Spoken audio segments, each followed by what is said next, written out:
এই যে আপনার আমার সাথী পরিচয়, সদস্য পরিচয়, এটি নিছক শুধুমাত্র একটি পরিচয় না, শুধুমাত্র সাথী বলার জন্য এটা না, বরং আপনার জীবনের একটা আমূল পরিবর্তনের উদ্দেশ্যে মূলত আপনার এই সাথী শপথ।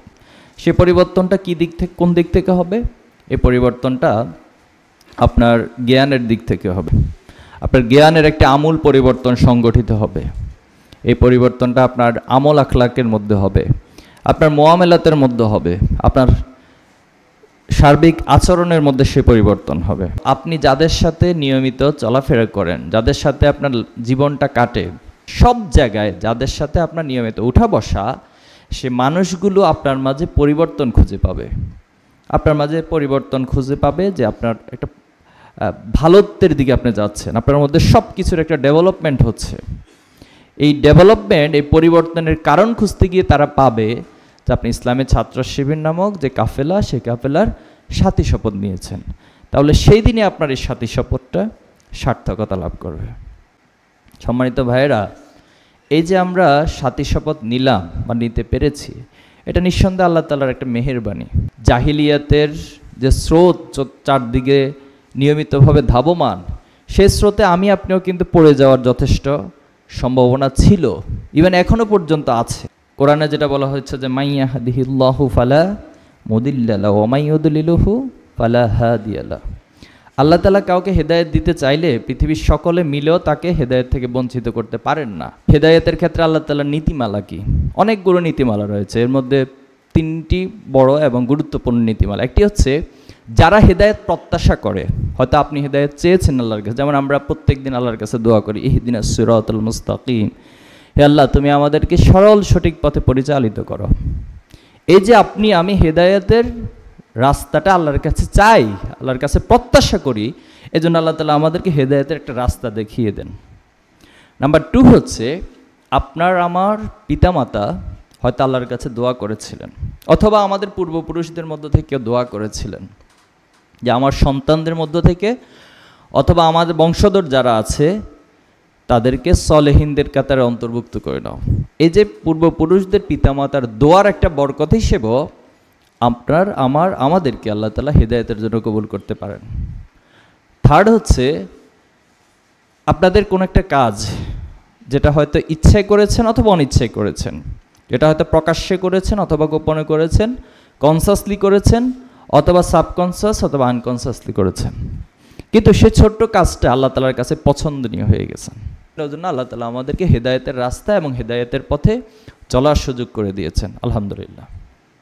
এখন প্রিয় ভাইয়েরা, এই হেদায়েতের রাস্তায় চলতে গিয়ে সমস্যাটা যেখানে ঘটে সেটা হলো শয়তানের সাথে আল্লাহ তাআলার একটা চ্যালেঞ্জিং ইস্যু আছে। আদম আলাইহিস সালামকে যখন সেজদা করতে বলা হলো তখন শয়তান সেজদা করল না। আল্লাহ তাআলা এই সেজদা না করার কারণে তাকে ক্ষতিগ্রস্তদের কাতারে শামিল করে দিলেন। তখন শয়তান আল্লাহ তাআলার কাছে কিছু পারমিশন চেয়েছেন যে আমি যে কারণে আমাকে আজকে ক্ষতিগ্রস্ত করা হয়েছে, আমি তাদের হেদায়েতের রাস্তায় ওত পেতে বসে থাকব। আমি দেখব যে তারা কিভাবে হেদায়েতের উপরে চলে এবং হেদায়েতের উপর টিকে থাকে। যারা ওই সময়ে আল্লাহ রাসূলের হাতে বায়াত নিয়েছিলেন তাদের মধ্য থেকে একটা অংশ হেদায়েত থেকে নড়বড়ে হয়ে গিয়েছেন। এটা কেন?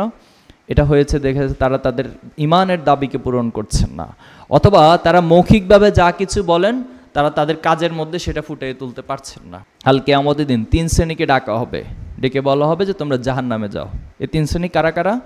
3 শ্রেণীর মধ্যে একটা শ্রেণী হলো শহীদ। কত মারাত্মক কথা! শহীদ হিসেবে হাদিসের পরিভাষায় ব্যবহার করা হয়েছে।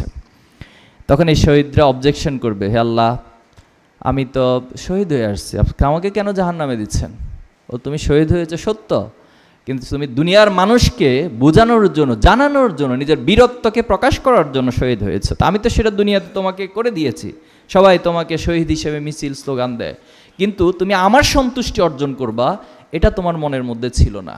এখন প্রশ্ন হলো যে কার মনের মধ্যে কি আছে এটা কে জানবে?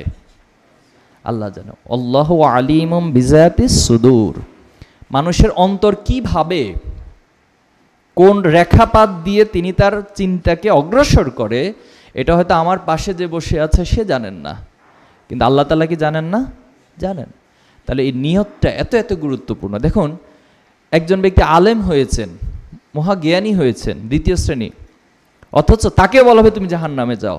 তখন সে বলবে, আল্লাহ আমি সারাটা জীবন তোমার এলেম অর্জন করলাম, জ্ঞান অর্জন করলাম, আজকে আমাকে কেন তুমি জাহান্নামে দিচ্ছ? তখন আল্লাহ তাআলা উত্তর দিবেন, তুমি জ্ঞান অর্জন করেছো, মানুষ তোমাকে বড় আলেম বলবে, জ্ঞানী বলবে, ইসলামিক স্কলার বলবে, তো সেটা তো আমি দুনিয়াতে ফিল আপ করে দিয়েছি, তোমাকে মানুষ বাহাবা দিয়েছে, তোমাকে নিয়ে মিছিল স্লোগান হয়েছে, সব সেটা পূর্ণ করে দিয়েছি, কিন্তু তুমি এই জ্ঞানটা আমার সন্তুষ্টির জন্য অর্জন করো নাই। আরেকটা শ্রেণী হবে, তারা অনেক দানবীর, অনেক দান করেছেন, অনেক সম্পদ তাদের, এবং তারা সেই সম্পদগুলো দানও করে দিয়ে এসেছেন, কিন্তু তাদেরকে বলা হবে তুমি এই সম্পদ দান করেছো মানুষকে দেখানোর জন্য, মানুষ থেকে বাহাবা পাওয়ার জন্য, আমার সন্তুষ্টি তোমার মনের মধ্যে ছিল না। তাহলে দেখুন এই সূক্ষ্ম বিষয়গুলো একজন সাথী হিসেবে, সাথী মানের ইমানদার যারা, ইমানদারদের অনেক ক্যাটাগরি আছে বাংলাদেশে, রাইট? তো সাথী মানের ইমানদার যারা, তাদেরকে এই